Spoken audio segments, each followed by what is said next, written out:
I woke up to the sound of silence at night. We're cutting like knives in a fist fight.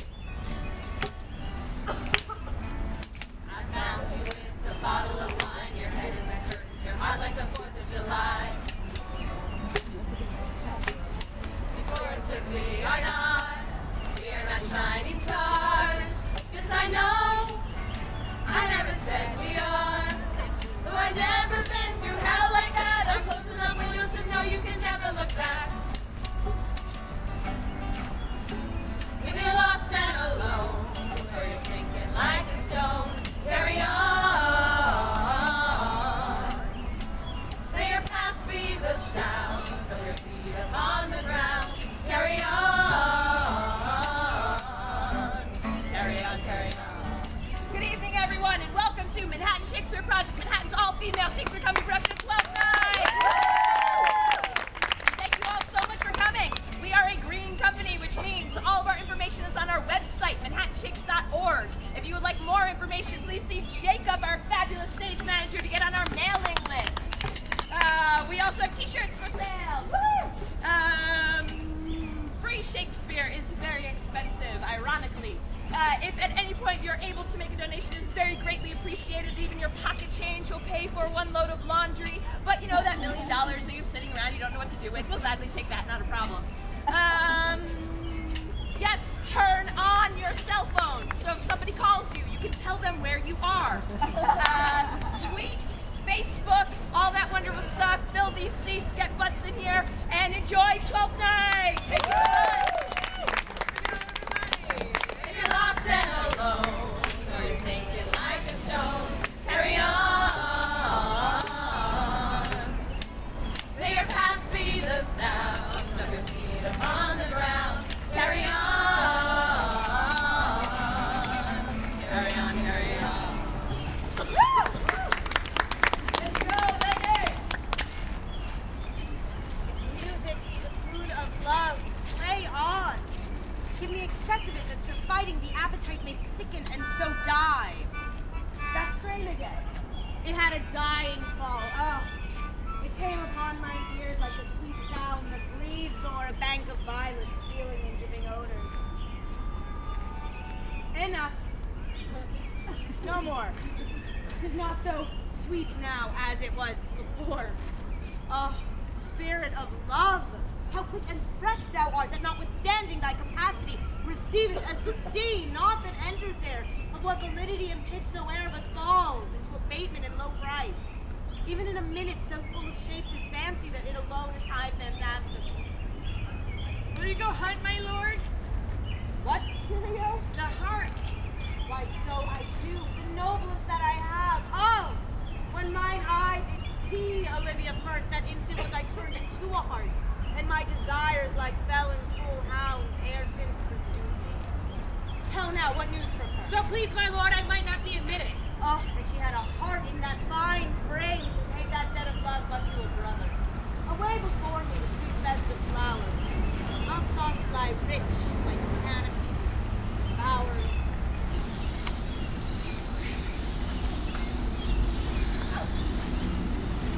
Oh!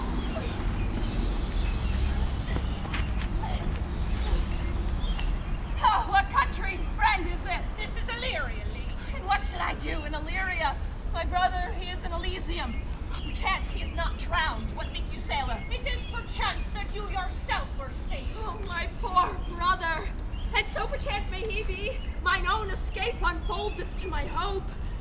Knowest thou this country? Aye, madam, well, for I was bred and born not 3 hours' travel from this very place. Who governs here? A noble duke, in nature as in name. What's the name? Orsino. Orsino. I've heard my father name him. He was a bachelor then. And so is now, or was so very late. For but a month ago I went from hence, and as you know, what great ones do, the less will prattle of.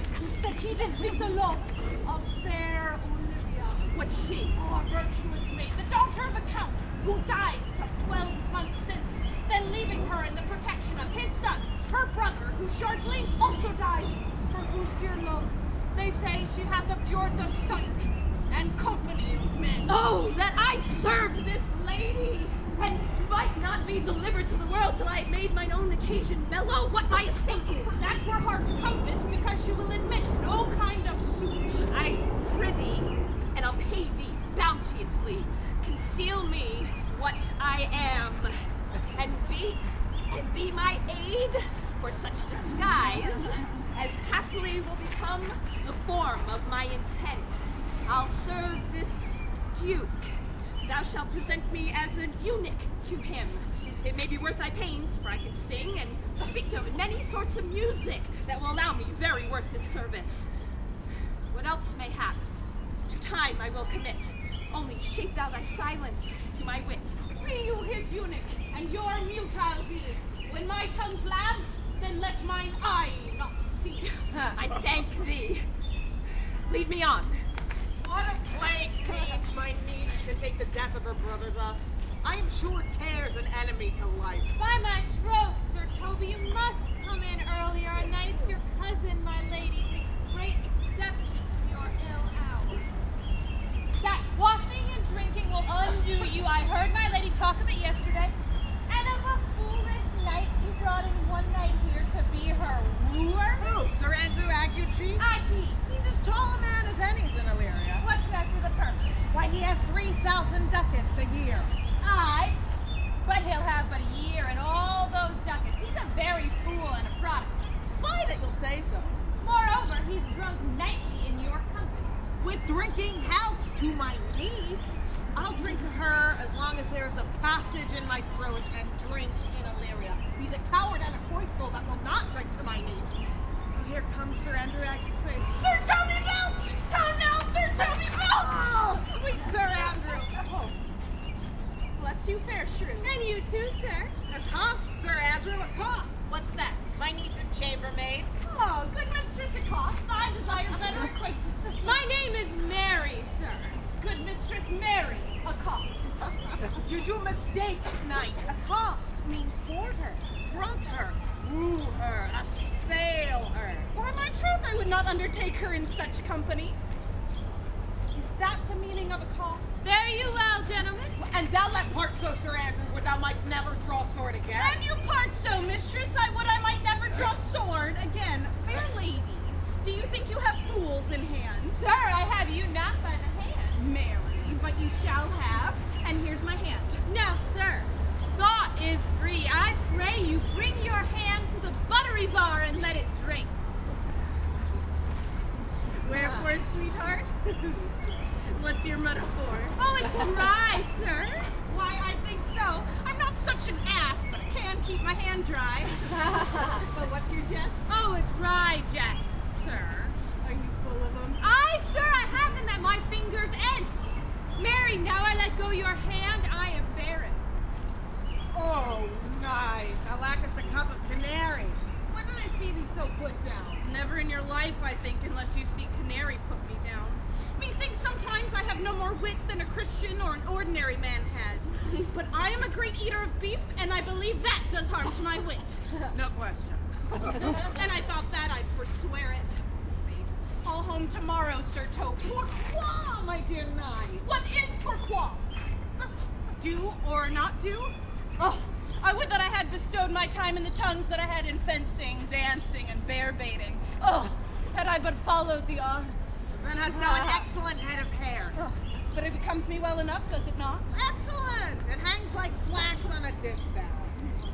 I'll ride home tomorrow, Sir Toby. Your niece will not be seen, or if she be, it's 4-1, she'll none of me. The Count himself here hard by woos her. She'll none of the Count? She'll not match above her degree, neither in estate, years, nor wit. I've heard her swear it. Tut! There's life in it, man. I'll stay a month longer. I am a fellow of the strangest mind in the world. I delight in masks and revels, sometimes all together. What is thy excellence in a galliard, knight? Oh, faith, I can cut a caper. Oh, let me see the caper. Higher. If the Duke continue these favors towards you, Cesario, you are like to be much advanced. He hath known you but 3 days, and already you are no stranger. I thank you. Oh, here comes the Count. Stand you a while aloof, Cesario. You know us no less, but all I've unclasped to thee the book, even of my secret soul. Therefore, good youth, address thy gate unto her. Be not denied access. Stand at her door till thou have audience. She never will admit me. Be clamorous and leap all civil bounds rather than make unprofited return. Say that I do speak with her, sir. What then? Oh, then unclasp the passion of my love.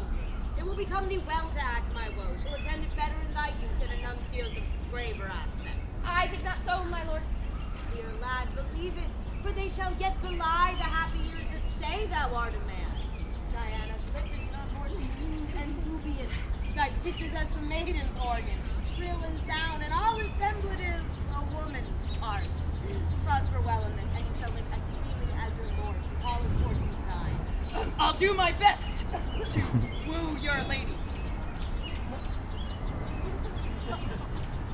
Yet a barful strife, whoe'er I woo, myself would be his wife.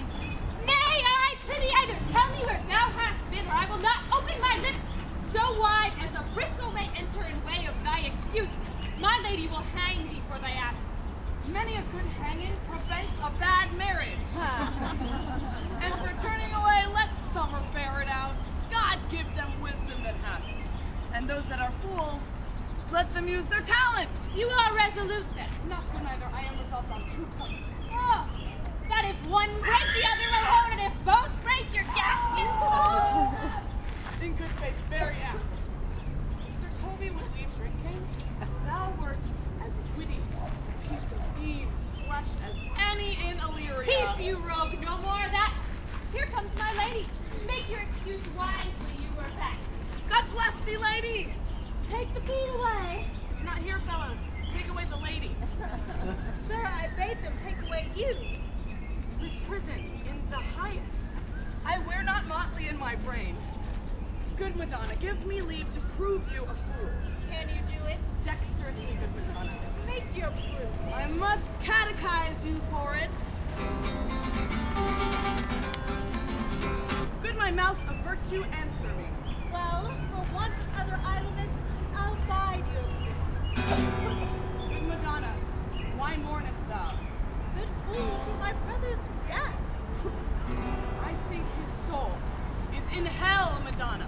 I know his soul is in heaven, fool. More fool, Madonna, to mourn for your brother's soul being in heaven. Take away the fool, gentlemen. What thinkest you of this fool, Malvolio? Doth he not mend? I marvel that your ladyship take delight in such a barren rascal. I saw him put down the other day by an ordinary fool who had no more brains than a stone. Look you now, he's out of his guard already. Without you to laugh and minister occasion to him, he is gagged. I take wise men who grow so at this sort of fool, no better than fool zany. You are so sick of self-love, Malvolio.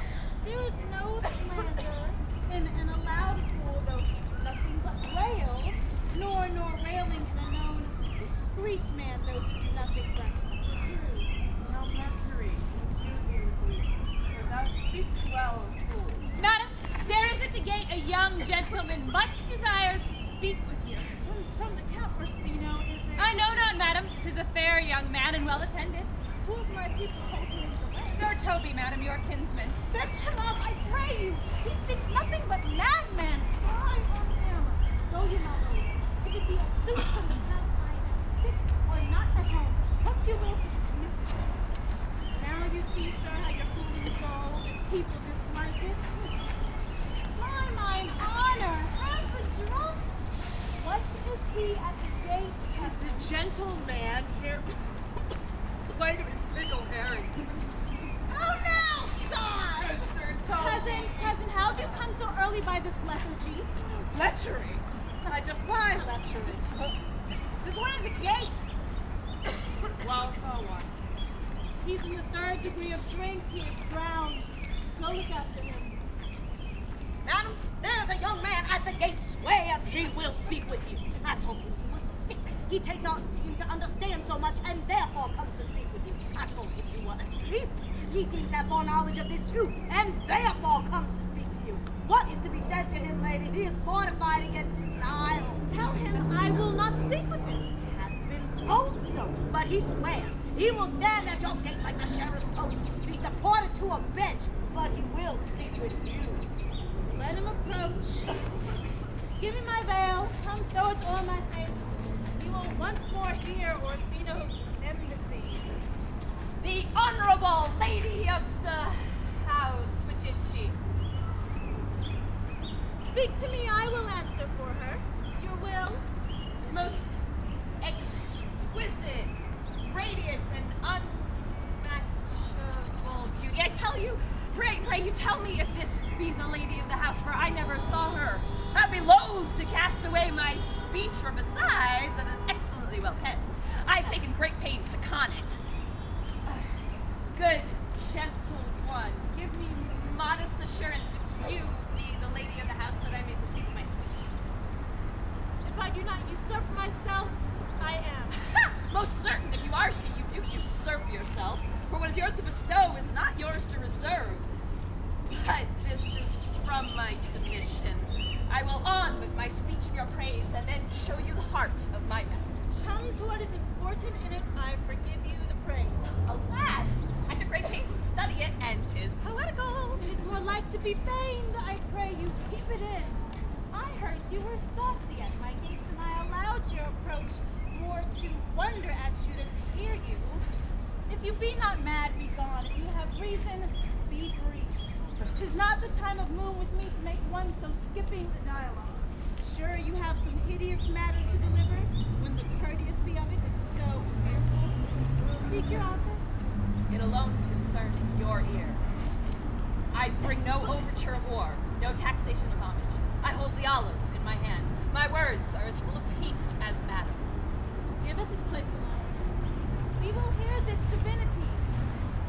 Now, sir, what is your text? Most sweet lady, A comfortable doctrine, and much may be said of it. Where lies your text? in Orsino's bosom, In his bosom. In what chapter of his bosom? to answer by the method in the first of his heart. Oh, I have read it, and it is heresy. Have you no more to say? Good madam, let me see your face. Have you any permission from your lord to negotiate with my face? You are now out of your text, but we will draw the curtain and show you the picture. Look you, sir, such a one I was this present. Is it not well done? Excellently done. God did all. 'Tis ingrained, sir, 'twill endure wind and weather. 'Tis beauty truly blent, 'tis red and white, nature's own sweet and cunning hand laid on. Lady, you are the cruelest she alive, if you will leave these graces to the grave and leave the world no copy. Oh, I will not be so hard-hearted. I will give out diverse schedules of my beauty. It shall be inventoried in every particle and utensil labeled to my will. As item, 2 lips, indifferent red. Item, 2 brown eyes with lips to them. Item, 1 neck, 1 chin, and so forth. Were you not sent hither to praise? I see what you are. You are too proud. But if you are the devil, you are fair. My lord and master loves you. Oh, such love could be but recompense, though you are crowned, the not cry of beauty. How does he love you? With adorations, fertile tears, groans that thunder, love with sighs of fire. Your lord does know my mind. I cannot love you. Yet, I suppose it virtuous, I know noble, the freshest things, youth of great estate, and voices, well divulged, free, learned, and valiant, and in the dimension and shape of nature a most gracious person. Yet, I cannot love him. He might have took his answer long ago. If I did love you in my master's flame with such suffering, such deadly life, in your denial, I find no sense. I would not understand it. Why, what would you? Make me a willow cabin at your gate, and call upon my soul within the house. Write loyal cantons of contemned love, and sing them loud, even in the dead of night. Halloo your name to the reverberate hills, and make the babbling gossip of the air cry out, Olivia! Oh, you should not rest between the elements of air and earth, but you should pity me. Oh, you would do much. What is your parentage? A love my fortune, but my state as well. I am a gentleman. Get you to your lord. I cannot love him. Let him send no more, unless, perchance, you will come to me again to tell me how he takes it. Fare thee well. I thank you for your pains. Spend this for me. I am no feed post. Lady, keep your purse. My master, not myself, lacks recompense. Love, make his heart a flint that you should love, and let your fervor, like my master's be, placed in contempt. Farewell, fair cruelty. What is your parentage? Above my fortunes, yet my state is well. I am a gentleman. I'll be sworn thou art. Thy tongue, thy face, thy limbs, action, and spirit, do give me fivefold reason. Unless the master man come down. Even so quickly they will catch the plague. Methinks I feel this face perfection with an invisible and subtle stealth creeping at mine eyes. Oh, let it be. But how, Malvolio? Here, madam, at your service. Run after that same Cletus messenger, the county's man. He left this ring behind him. And Marie, tell him I'll have none of it. Desire him not to flatter with his lord or hold him up with hopes. I am not for him. If that the youth will come this way tomorrow, I'll give him reasons for it. How be, Malvolio? Madam, I will. I do I know not what, and fear to find mine eye too great a flatterer for my mind. Fate, show thy force. Ourselves we do not owe. What is decreed must be, and be this so. Will you stay no longer? By your patience, no. My stars shine darkly over me. The malignancy of my fate may perhaps distemper yours.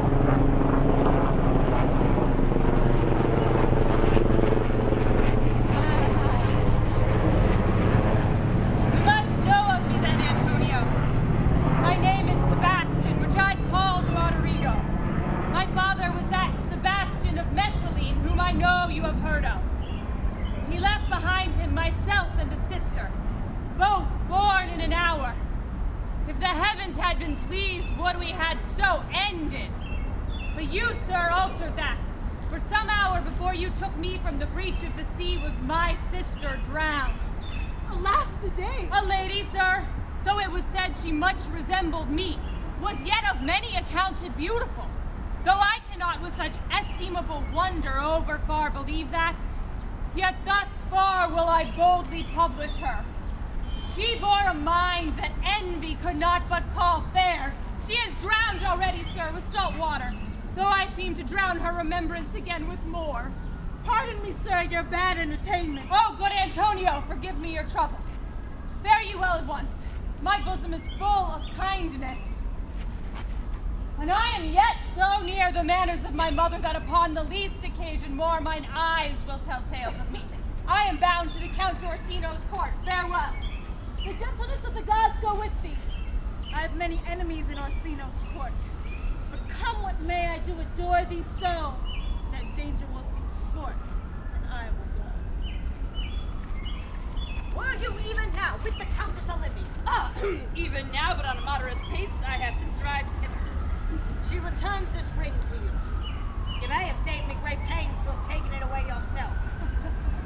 One thing more, that you never be so hardy as to come again in his affair.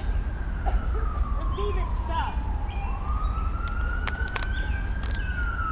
I left no ring with her. What means this lady? Fortune forbid my outside have not charmed her. But she made good view of me, so much so that sure, methought her eyes had lost her tongue, for she did speak in starts distractedly. Oh, she loves me, sure. The cunning of her passion invites me in this churlish messenger. None of my lord's ring. Why, he sent her none. I am the man. If it be so, as 'tis. Poor ladies, you were better love a dream. Oh, disguise! I see thou art a wickedness, wherein the pregnant enemy does much. How easy is it for the proper false and women's waxen hearts to set their forms? Alas, our frailty is the cause, not we. For such as we are made of, such we be. How will this badge? My master loves her dearly, and I, poor monster, fond as much on him, and she, mistaken, seems to dote on me. What will become of this, as I am man? My state is desperate for my master's love, as I am woman. Now alas the day. What thriftless sighs shall poor Olivia breathe? Oh, time!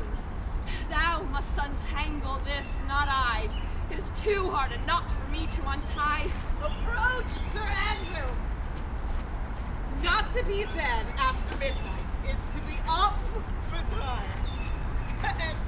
Diluculo surgere, thou knowest. Nay, I know not, but I know to be a plate is to be a plate. A false conclusion. I hate it as an unfilled can. To be up after midnight and to go to bed then is early. So to go to bed after midnight is to go to bed betimes. Does not our life consist of the 4 elements? Safe, so they say, but I think it consists of eating and drinking. That what it's called. Let us therefore eat and drink. Mariah! I say, stoop away! Oh, now here comes the fool of fame! Oh no, my heart. Oh, did you ever see the picture of we three? Welcome, lass. Now a song! Oh, there's 6pence for you. Let's have a song. Would you have a love song or a song of good life? Oh, a love song, a love song. I care not for good life! Oh, mistress mine, where are you roaming? Oh, stay and hear your true love's coming. That can sing.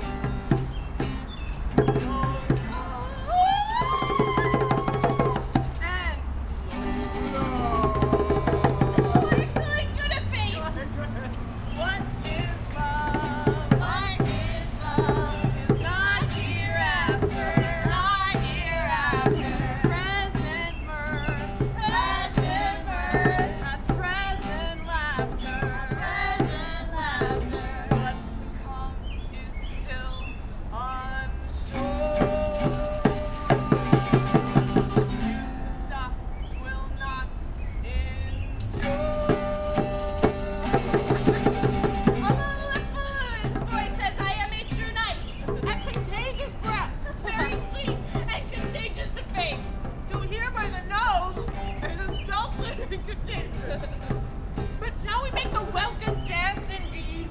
Shall we rouse the night owl and a cat that will draw 3 souls out of 1 weaver? Shall we do that? And you love me, let's do it! We're gonna need all y'all's help out there. Here we go. I'll go first and you go second. Oh, Mistress Mine! Oh, Mistress Mine! Where are you roaming? Where are you roaming? Stand here.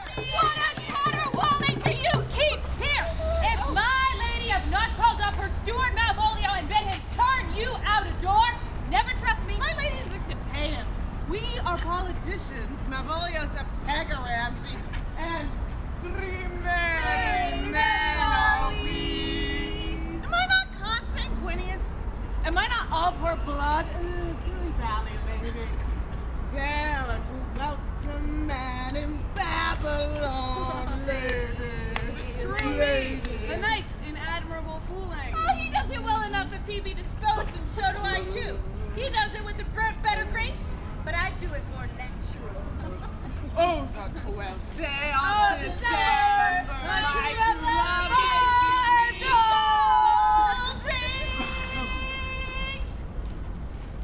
My masters are you mad? Or what are you? Have you no wit, manners, nor honesty to gabble like tinkers at this time of night?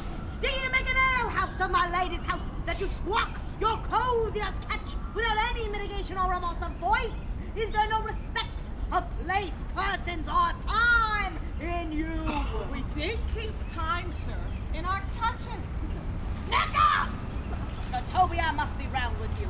My lady bade me tell you that though she harbors you as her kinsman, she is nothing allied to your disorders. If you can separate yourself from your misdemeanors, you are welcome in her house. If not, and it would please you take your leave of her, she is happy to bid you farewell. Farewell, dear heart, since I must needs be gone. Nay, good Sir Toby, Art not any more than a steward? Dost thou think because thou art virtuous, there shall be no more cakes and ale? Mistress Mary, if you value your ladyship's favor any more than contempt, you would not give leave for this uncivil rule. She will know of it by this hand.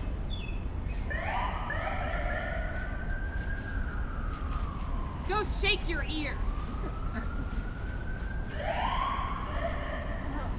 'Twere as good indeed as to drink when a man's hungry, challenge him in the field, and then to break promise with him and make a fool of him. Twelfth Night, I'll write thee a challenge myself, or I'll bear thy indignation to him by word of mouth. Sweet Sir Toby, be patient for tonight. Since the youth of the Count's was today with my lady, she is much out of quiet. As for Monsieur Malvolio, let me alone with him. If I do not gull him into a nayword and make of him a common recreation, do not think I have wit enough to lie straight in my bed. I know I can do it. Possess us, tell us something of him. An affectioned ass that cons state without book and utters it by great swards, the best persuaded of himself, so crammed as he thinks with excellencies, that it is his grounds of faith that all that look on him love him, and on that vice in him will my revenge find notable cause to work. What would thou do? I will drop in his way some obscure epistles of love. I can write very like my lady your niece. On a forgotten matter, we can hardly make distinction of our hands. Excellent, I smell a device. I have it in my nose, too. He shall think by the letters that thou wilt drop that they come from my niece, and that she's in love with him. My purpose is indeed a horse of that color. And your horse now will make him an ass! I doubt not! Oh, 'twill be admirable! Port Royal, I warrant you. I know my physic will work with him. I will plant you two and let the fool make a third, where he shall find the letter. Observe his construction of it. For this night, to bed, and dream on the event. Come, I'll go burn some sack. Too late to go to bed now. Come, night, Give us some music.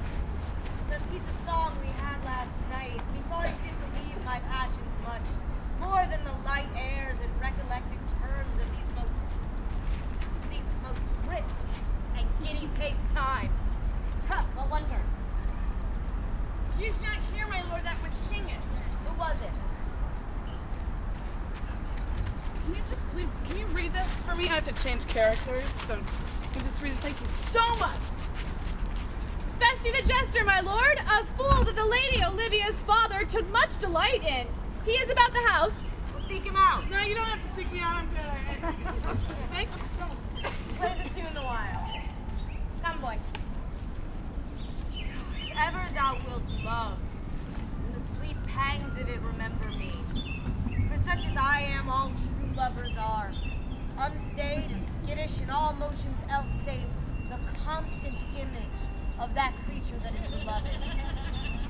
How dost thou like this tune? It gives a very echo to the seat where love is throned. Oh, thou dost speak masterly. My life upon it, young though thou art, thine eye hath stayed upon some favor that thou dost love, hath it not? A little by your favor. What manner of woman is she? Of your complexion. She's not worth thee then. Of what years have they? About your years, my lord. Oh, too old by heaven. Let a woman take an elder to herself. So she wears to him, so she sways level in her husband's heart. For boy, however do we praise ourselves, our desires are more longing, wavering, sooner lost and worn than women's eye. I think it well, my lord. Then let thy love be younger than thyself, or thy affection cannot hold the bent. For women are as roses, whose fair flower once the within the hour. Oh, Philip, but that piece of song we had last night, ParkS Cesario. She's old and plain. It is silly soothe and speaks to the innocence of love like the old age. Are you ready, sir? Aye, prithee, sing. Come away, death, and in sad cypress let me be laid. Fly away, breath, I am slain by a fair cruel maid. My shroud of white stucco with you, oh, prepare it. My part of death, no one so true did share it. Not a friend greet my poor corpse where my bones shall be thrown. Not a flower sweet on my black coffin let there be strown. A thousand sighs to sing, such a lover never find. Lay me a thousand sighs to sing, such a lover never find. My grave.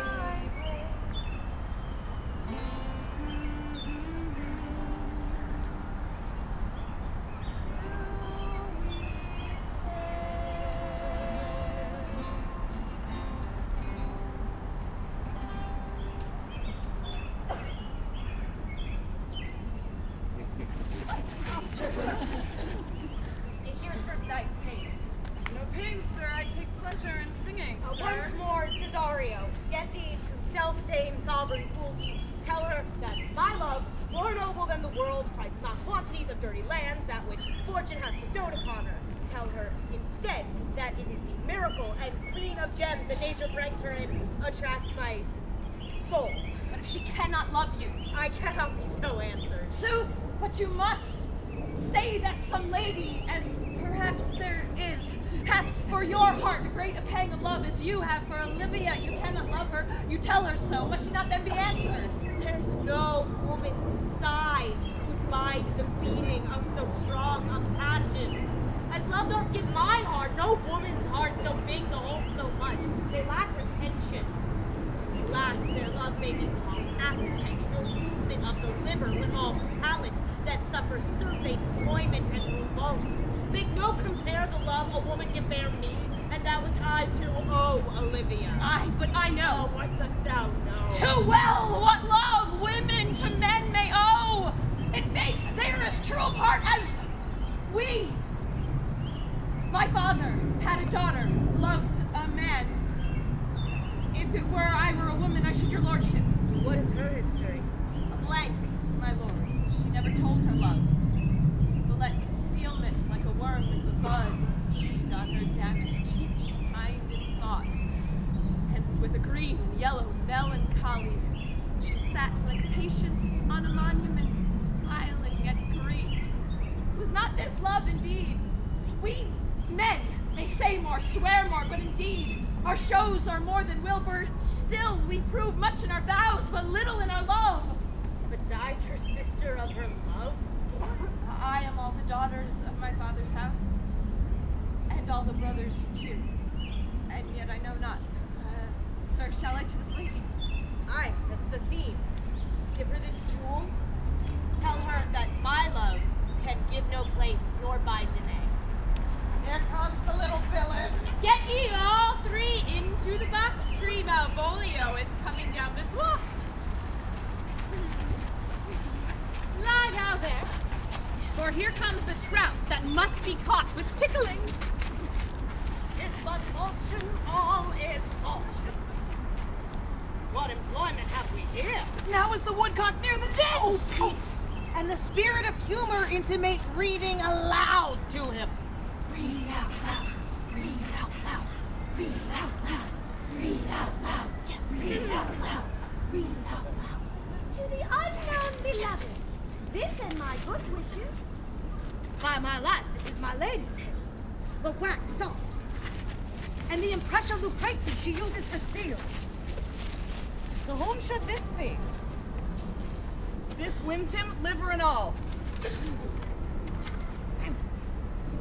Jove knows I love. But who? Lips do not move. No man must know. No man must know. But what follows, the numbers of them. Lips do not move. No man must know. This should be thee, Malvolio? Marry, hang me, Brock. I make commands where I adore. But silence, like a Lucrece knight, with a lovely stroke my heart doth bore. M-O-A-I doth sway my life. A fustian riddle. Excellent way, say I. M-O-A-I doth sway my life. Nay, well, let me see.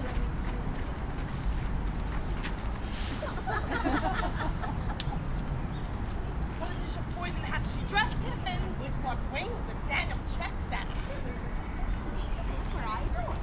What, she may command me. She is my lady, I serve her. This is evident to any form of capacity. There is no obstruction. But what of the end? What does this alphabetical position bring? If I could make it resemble something in me, softly. M-O-A-I. O-I. Make up that. He is now at a cold set. Suitor will cry under all this, though it be as rank as a fox. M. Malvolio. M. What? That begins my name. Did I not tell you he would work it out? The cur is excellent at faults. But there is no consistency in the sequel. A should follow, but O does. And O shall end, I hope. Aye, or I'll cudgel him and make him cry. Oh. And then I comes behind. Aye, and if thou had any eyes behind thee, thou might see more detraction at thy heels than fortune at thy feet. M-O-A-I. This sequence is not as the former, yet if you brush it a little, I could make it resemble something in me, for all these letters are in my name. Soft, here follows prose. If this fall into thy hand, revolve. In my stars, I am above thee, but be not afraid of greatness. Some are born great, some achieve greatness, and some have greatness thrust upon them. Thy fates open thy hands, and let thy blood and spirit inure thyself to what thou art like to be. Cast off thy humble slough and appear fresh. Be opposite with a kinsman, surly with servant. Remember who commended thy yellow stocking, and wish to see thee ever cross-gartered. Though thou art made, if thou desire it so, if not, let me see thee a servant still. Farewell, she that would alter services for thee, the fortunate unhappy. Daylight champagne discovers not more than this. I will be proud. I will read politic authors. I will baffle Sir Toby. She did commend my yellow stockings of late. She did note my leg being cross-gartered, and in this she manifests herself to my love and drives me toward these habits of her liking.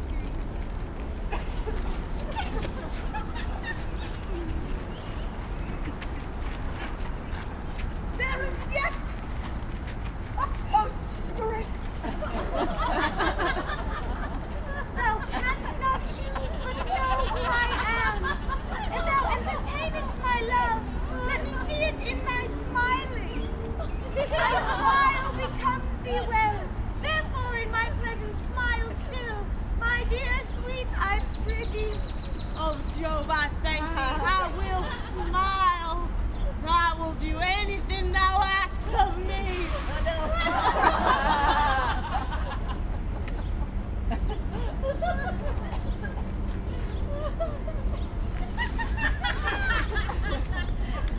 I will not give my part in this war for a pension of thousands to be paid from the Socrates. Oh, I could marry this wench for this device. So could I too!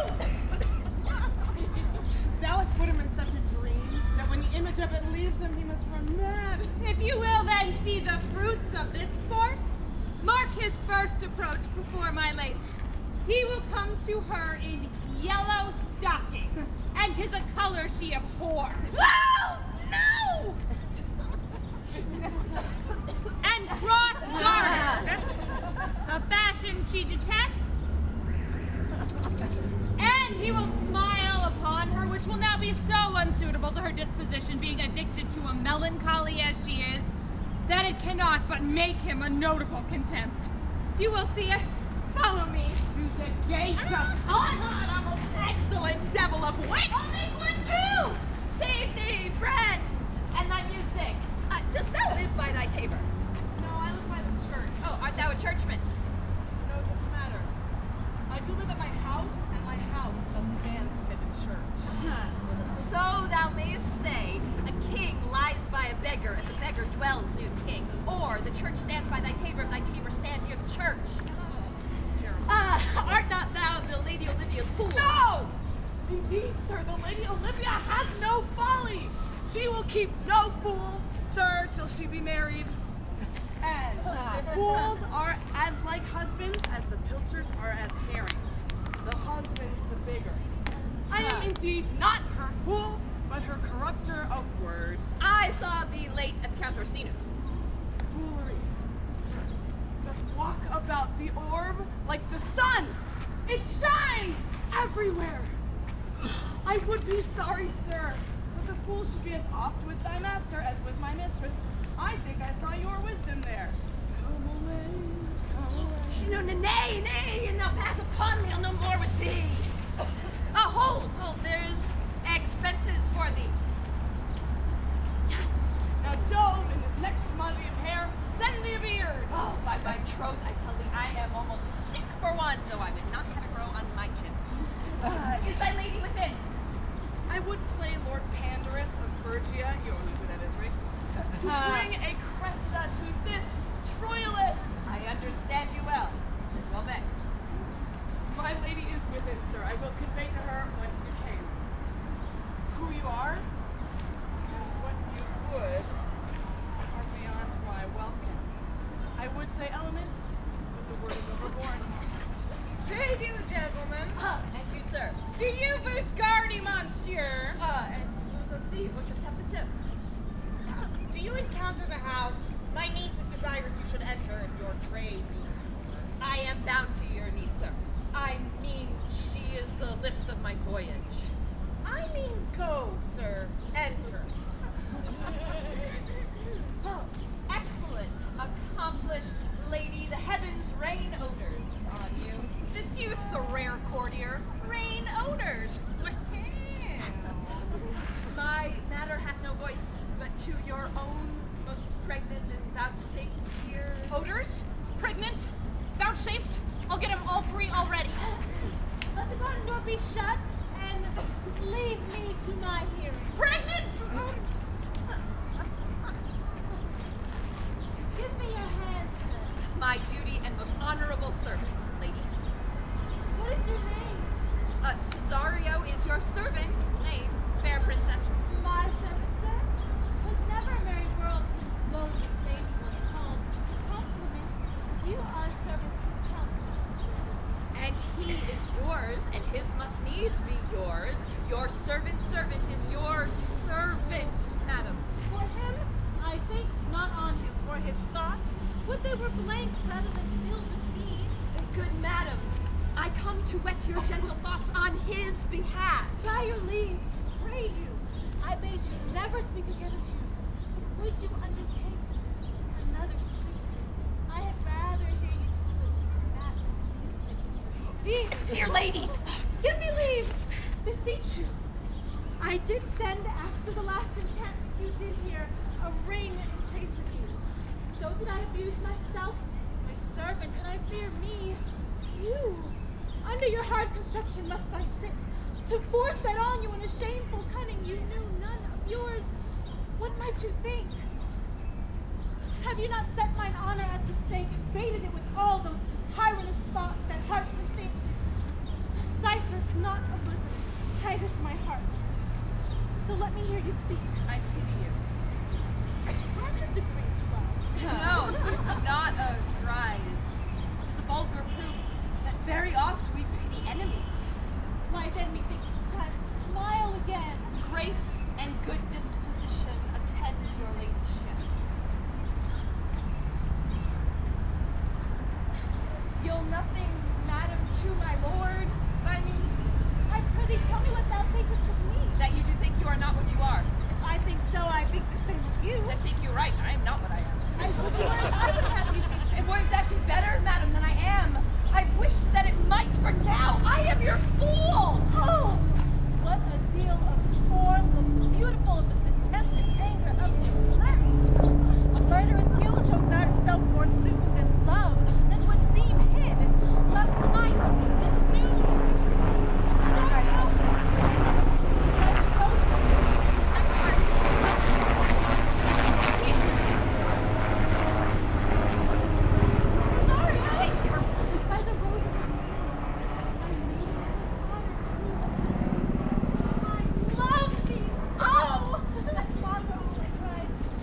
it, nor reason can my passion hide. Do not extort thy reasons from this clause, for that I woo thou therefore hast no cause.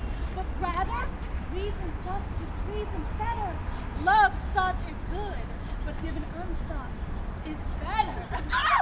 By innocence, I swear, and by my youth, a bike!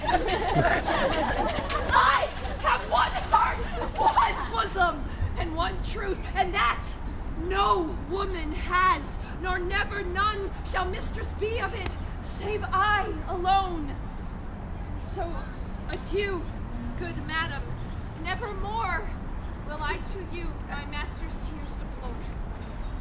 Then come again tomorrow, for thou perhaps mayest move that heart, which now abhors to like his love.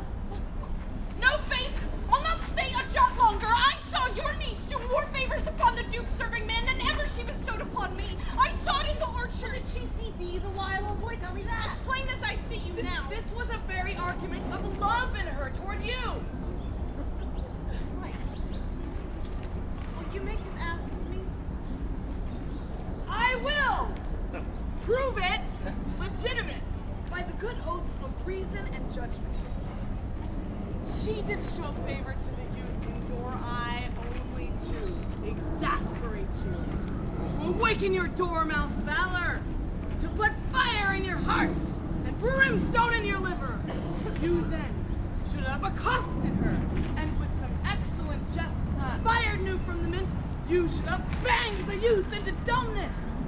This was looked for at your hand, and this was blocked. Challenge me the Count's youth to fight with him. Harder than 11 places. My niece shall take note of it. Will either of you bear me a challenge unto him? No! Write it in a martial hand. Be cursed and brief. Go, about it. Ah! Let there be gall enough in thy ink. About it. Oh, look where the youngest red of 9 comes. If you desire the spleen and will laugh yourself into stitches, follow me. Yond gull Malvolio is turned heathen, a very renegado.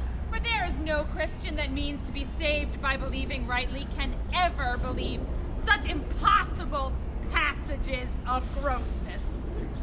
He's in yellow stockings And cross-gartered. most villainously, like a pedant that keeps a school in the church. I have dogged him like his murderer. He does obey every point of the letter that I dropped to betray him. He does smile his face into more lines than are in the new map with the augmentation of the Indies. Oh, you have not seen such a thing as 'tis. I can hardly forbear hurling things at him. I know my lady will strike him, and if she do, he'll smile and take it for a great favor. Oh, come, bring us where he is. I would not by my will have troubled you, but since you make your pleasure of your pains, I will no further chide you. I would not stay behind you. My kind Antonio, I can no other answer make, but thanks and thanks. What's to do? Shall we go see the relics of this town? Tomorrow, sir, but first go see your lodging. Oh, I'm not weary, and 'tis long till night. I pray you, let us satisfy our eyes with the memorials and things of fame that do renown this city. Would you pardon me, sir? I do not without danger walk these streets.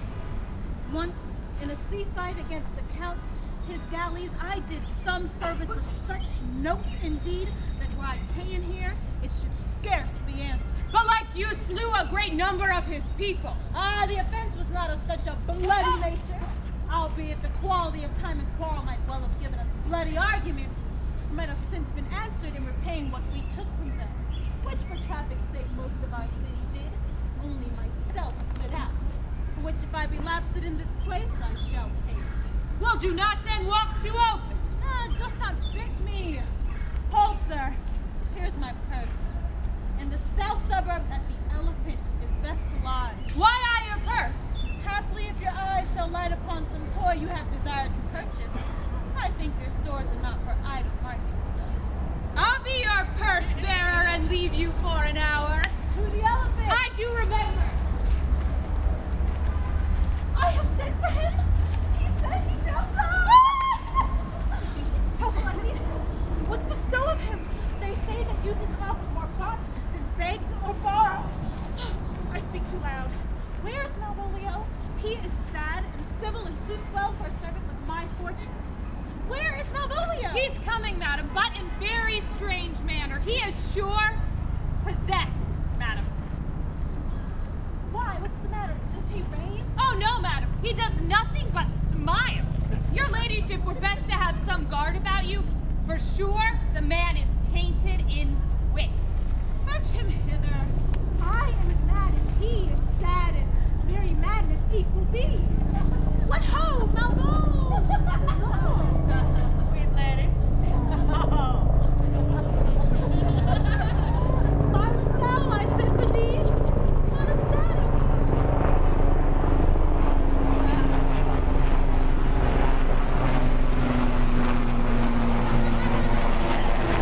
Sam? How could you, Sam? It does make for some obstruction in the blood, this cross-gartering. But what of that? If it please the eye of one, it is as the very true sonnet says. Please one, please all. What? How dost thou, baby? What's the matter with me? Not like my mind, though yellow in my legs. Did come to my hands, and commands will be executed. And I don't know that both of them. Wilt thou go to bed, Malvolio? To bed, aye, sweetheart. I'll come to thee. God, comfort thee! Why dost thou smile so and kiss thy hands so oft? How do you, Malvolio? At your request, nightingales answer dogs. Why appear you with this ridiculous boldness before my lady? Be not afraid of greatness, 'twas well writ. What meanest thou by that, Malvolio? Some are born great, some achieve greatness. Oh, what sayest thou? And some have greatness thrust upon them. Restore me! Oh, remember who commended thy yellow stockings? Thy yellow And wish to see thee ever cross-gartered? Go, thou art made if thou desire it so, if not, let me see thee a servant still. Why, this is very midsummer madness. Madam, the young gentleman of the Duke Orsino is returned. I could hardly entreat him hence. He attends your ladyship's pleasure. I'll come to him. Good Brian, let this fellow be looked to. Where's my cousin, Toby? Let some of my people have special care of him. I would not have him miscarry for the half of my dowry. Aho, do you come near me now? Not half as bad a man as Sir Toby to look at me. She sends for him on purpose, that I may be stubborn to him, which she incites me to in the letter. Which way is he, in the name of sanctity? If all the devils of hell be drawn in little, and Legion himself possessed him yet. Here he is! Here he is! How is't with you, sir? How is't with you, man? Go on! Oh! Leave me to enjoy my private. Go on. Lo, how hollow the fiend speaks within him. Is it not as I told you? Sir Toby, my lady prays you have a special care of him. How does she now? Oh, prithee, man, hold thy peace. This is not the way. Get him to say his prayers, good Sir Toby. Get him to pray. My prayers meant Oh, I warrant you he will not hear of godliness. Go hang yourselves. Oh, you are idle, shallow creatures. I am not of your element. You will know more hereafter.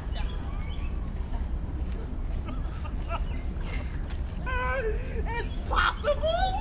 If this were played upon a stage now, I would condemn it as an improbable fiction.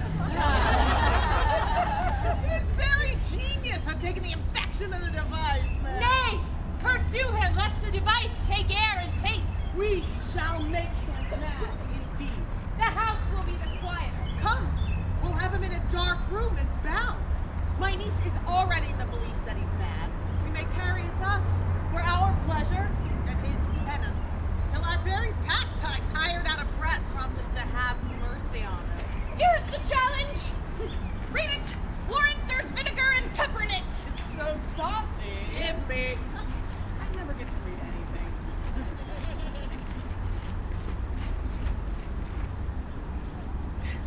Youth, whatsoever thou art but a scurvy fellow.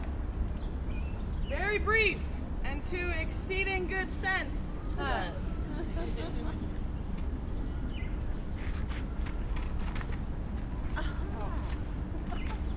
I will waylay thee going home, where if it be thy chance to kill me, Good. thou killest me like a rogue and a villain. Still you keep on the windy side of the law. Good. Farewell, and God have mercy on one of our souls. He may have mercy upon mine, but my hope is better, and so look to thyself. Thy friend, as thou usest him, And thou sworn enemy, Andrew and Eugene! if this letter move him not, his legs cannot. I'll give it him. And you may have very fit occasion for it. The youth is now in some commerce with my lady, and will by and by depart. Go, Sir Andrew! Scout me for him at the corner of the orchard like a bum baby. So soon as ever thou seest him, draw. As thou drawest, swear horrible. Away! Nay, let me alone for swearing!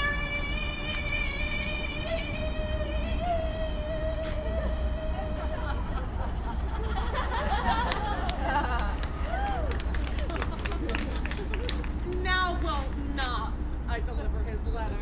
His letter, being so excellently ignorant, shall breed no terror in the youth. But I will deliver his challenge by word of mouth. Set upon Agachik a notable report of valor, and drive the gentleman, as I know his youth will aptly receive it, into a most hideous opinion of his rage, skill, fury, and impetuosity. This will so fright them both that they will kill one another by the look, like cockatrices. Here he comes with your niece. I have said too much unto a heart of stone. With the same behavior that your passion bears goes on my master's grief. Here, wear this duel for me. 'Tis my picture. Refuse it not. It hath no tongue to vex you. And I beseech you, come again tomorrow. What you so ask of me that I'll deny, that honor save, wherefore asking you. Nothing but this, your true love for my master. Oh, how with mine honor may I give to him that I have already given to you? Oh, I will acquit you. Fare thee well. A being like thee might bear my soul to hell.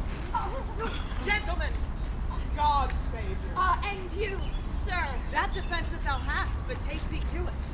Of what nature the offences are thou hast done him, I know not. But thy interceptor, full of despite, bloody as the hunter, attends thee at the orchard end. I'm sure you mistake me, sir. I'm sure no man hath any quarrel to me. Don't mind it otherwise, I assure you. Oh, I pray you, what is he? He is knight! Dubbed with unhatched rapier and on carpet consideration, but he is a devil in a private brawl. Souls and bodies have been forced free, and his incensement at this moment is so implacable that satisfaction can be none save by pangs of death and sepulchre. Oh no, Mrs. Lord, give it or take it. I will return again into the house and desire some conduct of the lady. I am no fighter. Sir, no. Back you shall not to the house. Meddle you not. That's certain. Or forswear to wear iron about you. This is as uncivil as strange. I beseech you, do me this courteous office, as to know the night what my offense is to him. It is something of my negligence, nothing of my purpose. I will do so. Signor Besse, staying by this gentleman on my return. Sir, do you know about this matter? I know the knight is incensed against you, even to a mortal arbitrament, but nothing of the circumstance more. Well, I beseech you, what manner of man? Oh, sir! He is indeed the most skillful, bloody, and fatal opposite you could have possibly have found in all of Illyria. Will you walk towards him, sir? I will make your peace with him if I can. Oh, I would be much bound to you for it. I am one that would much rather go with Sir Priest than Sir Knight. I care not who knows so much of my name. Why, man, he's a very devil. I've not seen such a virago. ParkS on it, I'll not meddle with him. Aye, but he will not now be pacified. Best they can scarce hold him yonder. Let him let the matter slip, and I'll give him my horse, Grey Capulet. I'll make the motion. Stand out here. Make a good show on't. This shall end without the perdition of souls. Mary, I'll ride your horse as well as I ride you. I have as forced to take up the quarrel. I have persuaded him to use the devil. He's just as conceited of him, and pants, and groans as if he had a bear at his heels. Ah, sir, there's no remedy. He will fight with you for oath's sake. He protests he will not hurt you. Oh, pray God defend me. A little thing would make me tell them how much I lack of a man. Come, Sir Andrew! There is no remedy. He will, for his honor's sake, have one bout with you. But he protests as a gentleman and a soldier. He will not hurt you. Pray God he keep his oath. I assure you 'tis against my will.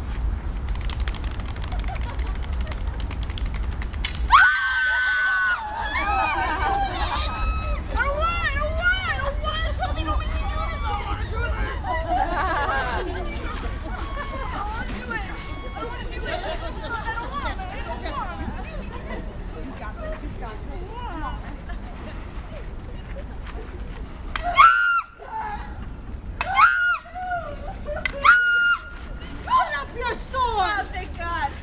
This young gentleman hath done offense, I take the fault on me.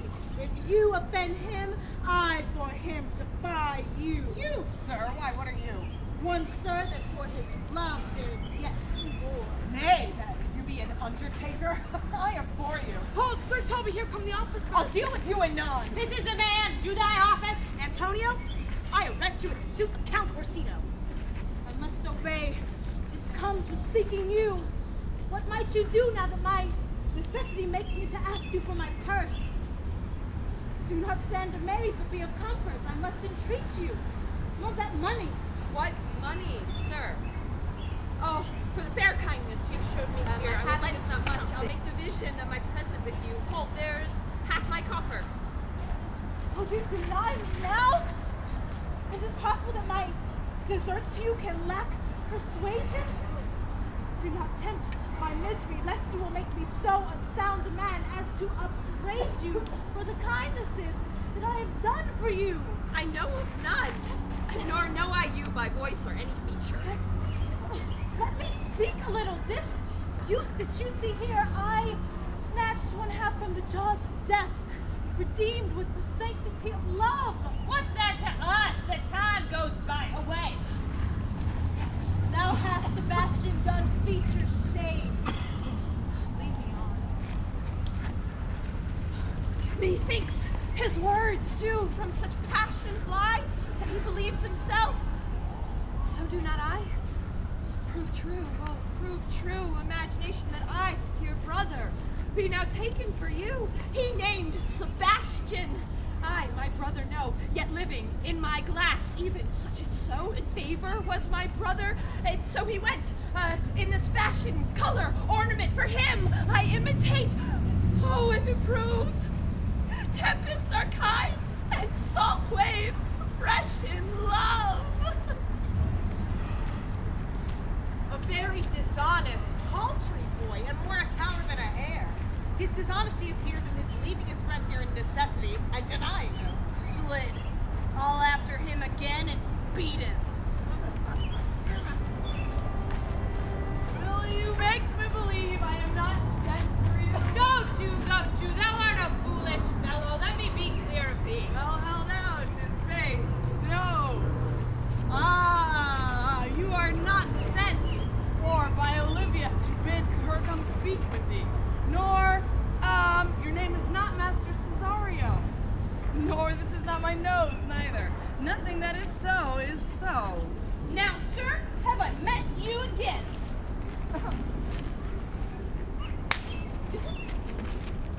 There's for you. Why, there's for thee. Who? And there. And there. Are all the people mad? Sir, I'll throw your dagger o'er the house. This will I tell my lady straight. I would not be in either of their coats for to. Come on, sir, hold. Let go thy hand. No, sir, I will not let go your hand. Come on, my young soldier, put up your iron. You are well blessed. Come on. I will be free from thee. What wouldst thou now? If thou darest tempt me further, draw thy sword. What? What? Nay. Then I must have an ounce or two of this malapert blood from you. Hold! Toby, on thy life, I charge thee of hold! Madam? Will it ever be thus? Out of my sight!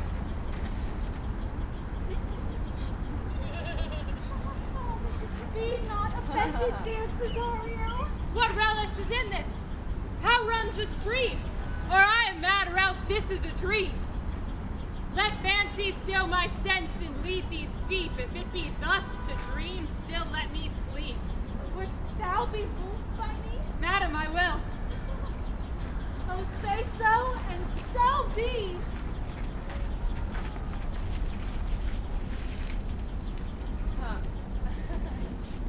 Nay, I prithee, put on this. Make him believe thou art Sir Toby the curate. Do it quickly. Well, I'll put it on, and I will dissemble myself in it. Joe bless thee, Master Parson.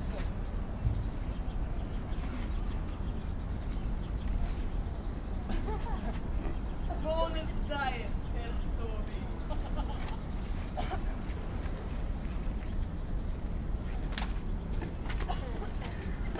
What ho, I say, peace in this prison. The knave counted for 12, good name. Who calls there? Sir Topas the curate, who comes to visit Malvolio the lunatic. Sir Topas, good Sir Topas, go to my lady. Out, hyperbolical fiend! Talkst thou nothing but of ladies? Oh, well said, Master Parson.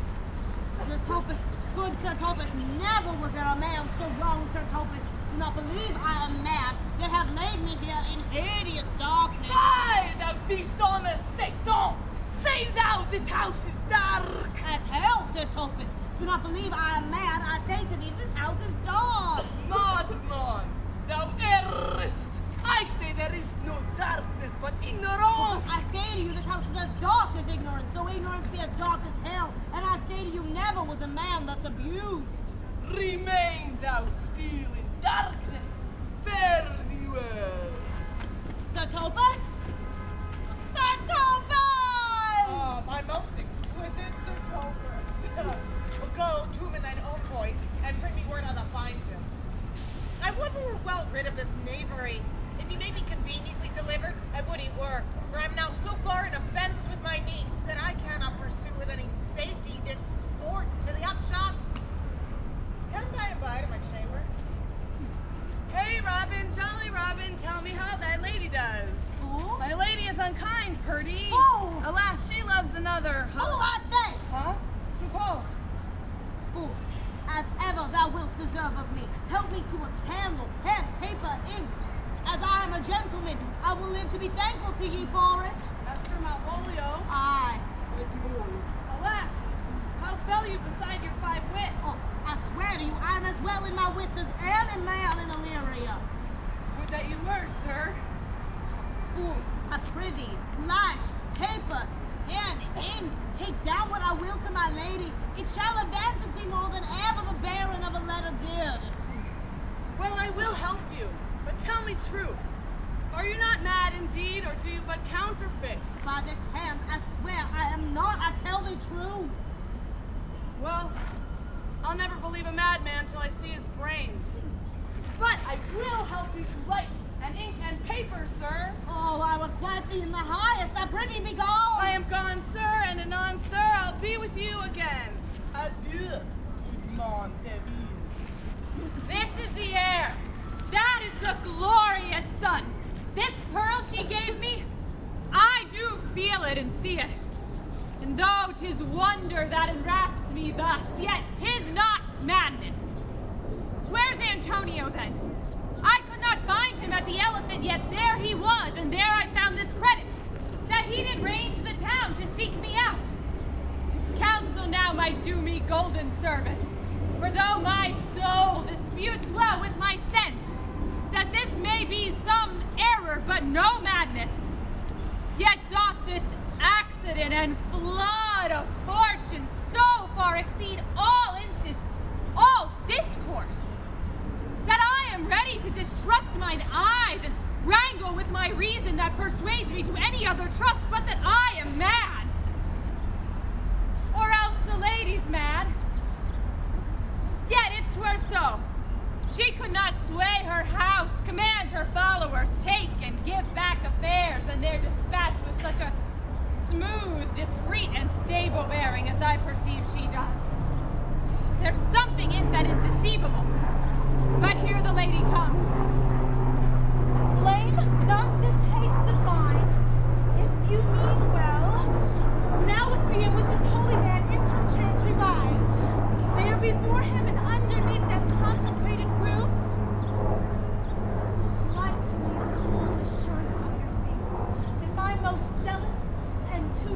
soul may live at peace. He shall conceal it, and whilst you are willing, it shall come to note what time we will our celebration keep. What do you say?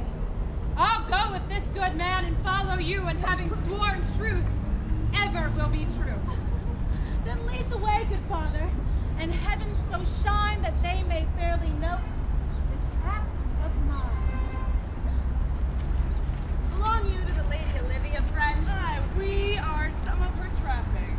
Go tell your lady I'm here to speak with her. Here comes the man, sir, that did rescue me. His face.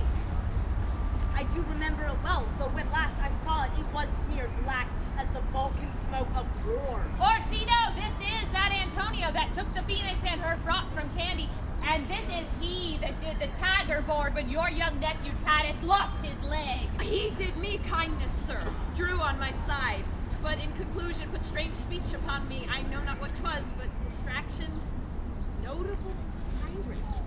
Now saltwater thief, what? Foolish boldness brought you here to the mercies of those who in terms so bloody and so dear thou didst make thine enemies.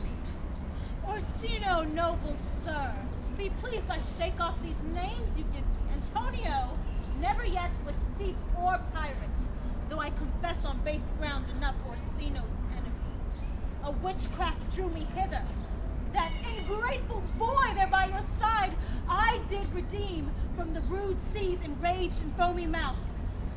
For his sake did I expose myself, pure for his love, into the dangers of this adverse town, drew to defend him when he was beset, where being apprehended, his false cunning denied me mine own purse, which I had recommended to his use not half an hour before.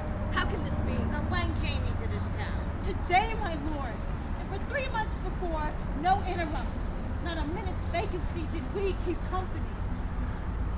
Oh, here comes the Countess, now heaven walks on earth. As for you, fellow, thy words are madness. 3 months and past you have attended upon me. No more of that anon, take him aside. What would my lord, but that he may not have, wherein Olivia may seem serviceable? Cesario! You do not keep promise with me. Madam? Gracious Olivia. What do you say, Cesario? Good my lord. My master speaks. My duty hushes me. If it be aught to the old tune, my lord, it is as fat and wholesome to mine ear as howling after music. Still so cool. Still so constant, lord. What perverseness? You uncivil lady, to whose inauspicious and ingrained altars my soul, the faithful, is offering that ere devotion tendered breathed out. What shall I do? Even what it please my lord that shall become him. Boy, with me. For my thoughts are ripe with mischief. I will sacrifice the lamb that I do love to spite the raven's heart within the dove. And I must chuck and often willingly to do you rest. 1,000 deaths would die. Where goes Cesario? After him I love. Oh, the Holy Father! Come away. Cesario, husband, stay! Husband? I, husband, can he that deny? Her husband, sirrah. No, my lord, not I. Fear not, Cesario. Take thy fortunes up. Be that thou knowest thou art, and then thou art. Welcome, Father. Father, I charge thee by thy reverence, here to unfold, though lately we intended to keep in darkness, what occasion thou dost know hath newly revealed itself. What thou dost know hath happened between this youth and me. A contract of eternal bond of love. Since when, my watch hath told me, toward my grave I have traveled but 2 hours. Thou dissembling cub! What will thou be when time has sown a grizzle in the cave? Farewell then. Take her, but direct thy feet, where henceforth you and I shall never meet. No, I do protest, my lord. Oh, do not swear! Hold little faith, though thou hast too much fear. For the love of God, a surgeon! Send one presently to Sir Toby! Oh, what's the matter? Has broke my head across, and has given Sir Toby a bloody coxcomb too. I would rather 40 pound I were at home.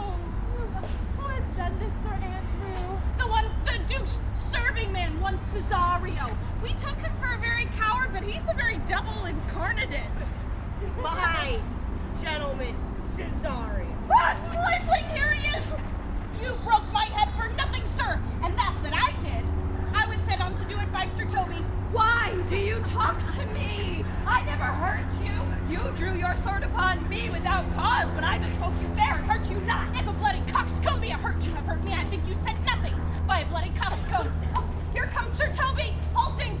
You shall hear more. How now, gentlemen, how is with you?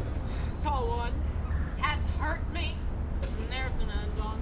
Well, give him to bed. Let his heart be looked to. I am sorry, madam, I have hurt your kinsman, but had it been the brother of my blood, I must have done no less wit and safety. You throw a strange regard upon me, and by that I do perceive it hath offended you. Pardon me, sweet one, even for the vows we made each other but so late ago. One face, one voice, one habit, two persons. This is a natural perception that is and is not. Antonio, oh my dear Antonio! How have the hours racked and tortured me since I have lost thee? How have you made division of yourself? An apple cleft in two is no more twin than these two creatures. Which is Sebastian? Most wonderful! Do I stand there? I never had a brother, nor can there be that deity in my nature of here and everywhere. I had a sister whom the blind waves and surges have devoured. Charity, what kin are you to me? What countryman, what name, what parentage? Messeline, Sebastian was my father. Such a Sebastian was my brother too.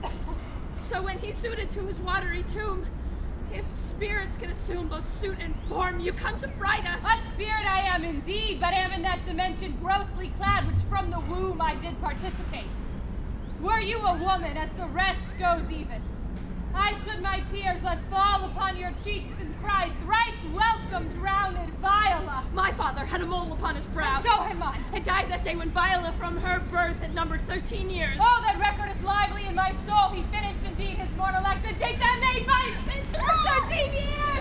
Oh, if nothing that's to make us happy both, but this my masculine usurped attire, do not embrace me till each circumstance of fortune, place, and time do cohere and jump that I am Viola.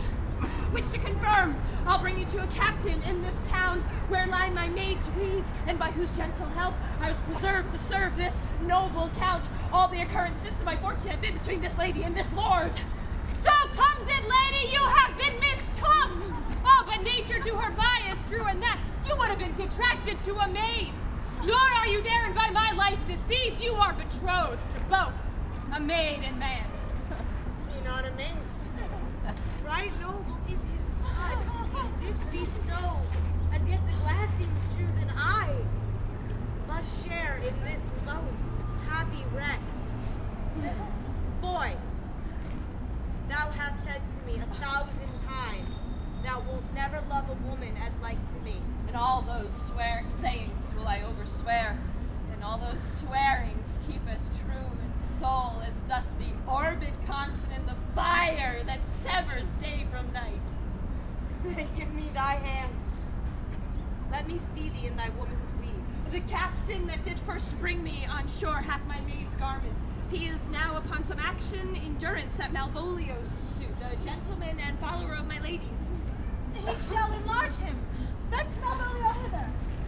Now, yet, alas, I remember me, they say, poor gentleman, he's much distract.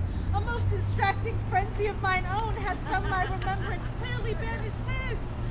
How does he, sirrah? Truly, madam, he hath writ you a letter. Open it and read it. To read something?